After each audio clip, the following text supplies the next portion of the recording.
হু হু করে কিন্তু কেরালায় জল বাড়ছে ও বাড়ছে বৃষ্টি। বৃষ্টির জেরে পাহাড় ধসে পড়ে প্রায় ৭০ থেকে ৮০ জন মৃত বলে মনে করছে এবং ঘরবাড়ি ছেড়ে নিচু জায়গা থেকে উঁচুর দিকে উঠে আসছে কেরালার মানুষজন।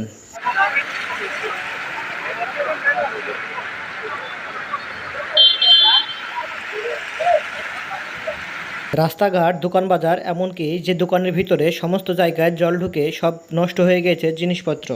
সবচাইতে বেশি চিন্তায় আছে পরিযায়ী শ্রমিকরা। জলের স্রোতে এমনটাই মনে হচ্ছে যেন আপনি গঙ্গার ধারে দাঁড়িয়ে আছেন।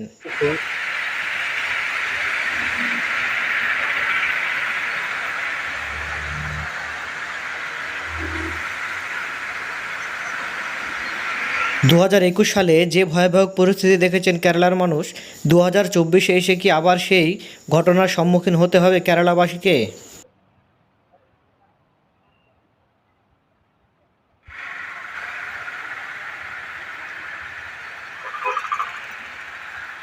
কার্পেট কমেছে না।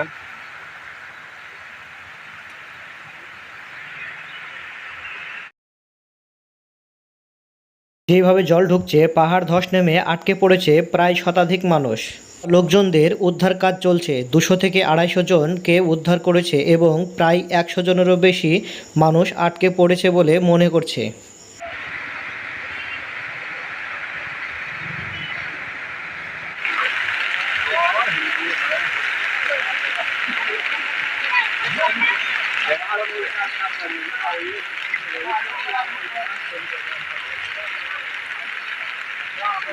তো ভেসে যাচ্ছে যানবাহন, আর যত সময় যাচ্ছে কেরালায় ততই যেন বেশি ভয়াবহ পরিস্থিতি আকার ধারণ করছে।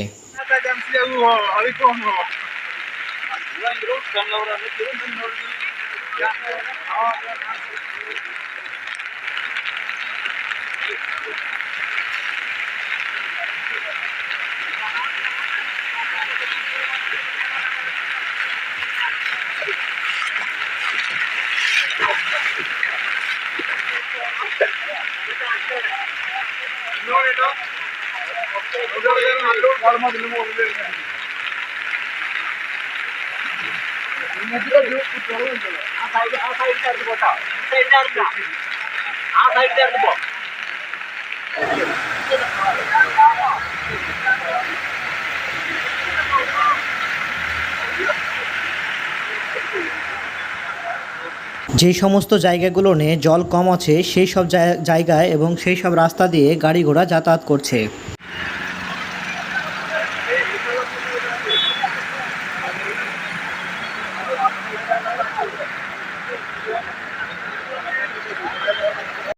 যত সময় গড়াচ্ছে ততই যেন জলের স্রোত আরও বাড়তেই থাকছে এবং জল যেন আরও বেশি ঢুকছে।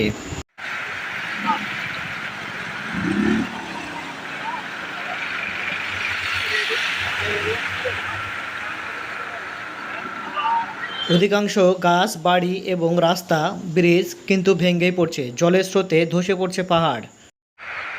পানি ঢেউ, কি পানি ঢেউ।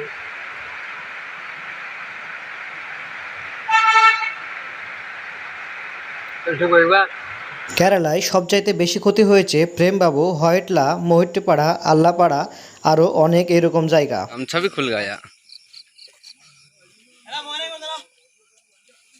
যে সমস্ত পরিযায়ী শ্রমিক কাজ শেষে থাকতেন এবং রান্না করে খাওয়া দাওয়া করতেন, সেই সব ঘরগুলো নিয়ে জল উঠে সব সামানপত্রে কিন্তু ভেসে গিয়েছে। সবাই ভিডিওটি শেয়ার করে দেবেন।